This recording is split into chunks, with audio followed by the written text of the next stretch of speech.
Good evening. How are you all? It's Linda Marie. I have a story from Ghana. It's got a wonderful comic tinge to it.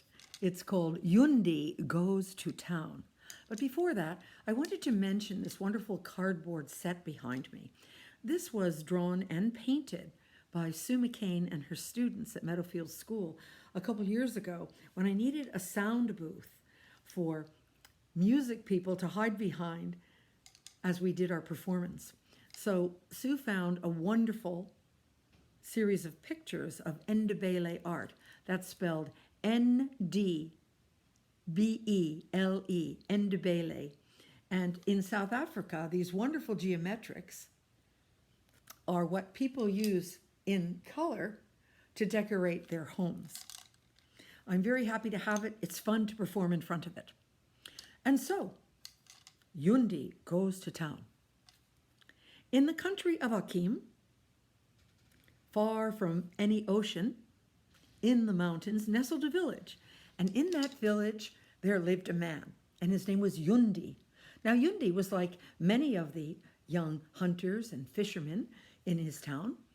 He was quite content to be where he was. However, he had heard some tales about a coastal city quite far from his village, and thought, oh, these are many wonders some have spoken of. I think I should like to see them, because he had never been further than the river. And so he said one day, I think I shall go and discover these for myself. And so he did. He headed off with his finest new clothes on, and he put his hunting knife into its sheath. He prepared some food, put it into a neatly folded little cloth, put it on his head, and he set off. It was quite a ways, a long and dusty road, took quite some time, and after a while he was very aware that he'd left his country of Akim. And that's because there was a language spoken he did not understand. It was called Ga. However, he carried on, and soon he saw lots of people and donkeys, more than he'd ever seen before, wondered where they were all going. However, he continued on his way to Accra, which actually happens to be the capital of Ghana, a large coastal city. And the very next thing that he noticed, after all these people and donkeys, was a lot of cattle in a field. And he stopped a little boy who was a herding person for the cattle and said, excuse me, but to whom do all these cattle belong? And the boy said, because he did not understand the language of Akim, but only the language of Ga, he said, Minu. Oh, my. This Minu must be a wealthy man, because as you might know, to have 1 or 2 or 3 cows would be wealth. But there seemed to be 50 or 60, it seemed. So now, he continued on, and the next thing he saw was a beautiful, tall stone house. And he stared at it, for he had not seen anything quite this large ever in his village. And so a woman came by and he said, excuse me, but to whom does this tall stone house belong? And because, of course, she spoke Ga, not Akim, she said, Minu. And he said, Minu again? My, he owns so many head of cattle and this stone house as well. My. He continued on. And the next thing he saw, lots and lots of people going somewhere and coming from somewhere. Some looked like they were off to sell things. Others looked like they had purchased things. So he followed, and all of a sudden he found himself in a grand marketplace, the center of which was larger than all the houses in his village.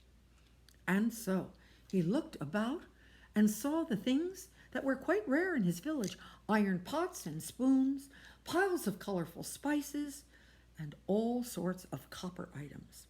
So he walked over to a young girl who was behind a stall and said, excuse me, but where have all these beautiful things come from? I have not seen them.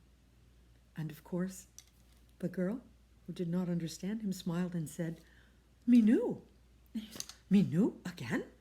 This man with all this wealth, he has brought all these things here for people to buy? Oh, my, he must be so rich.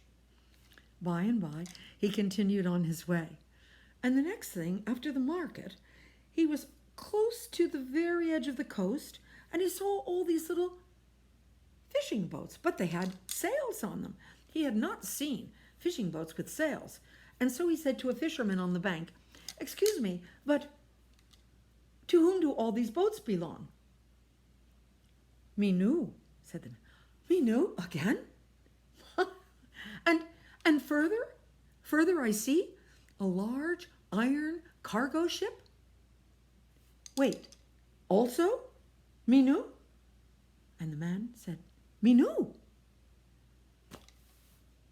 So he walked a little further along and saw a man with a bunch of bananas on top of his head and said, "Excuse me, but this iron cargo ship will take all of these bananas, and to whom or where will they go?"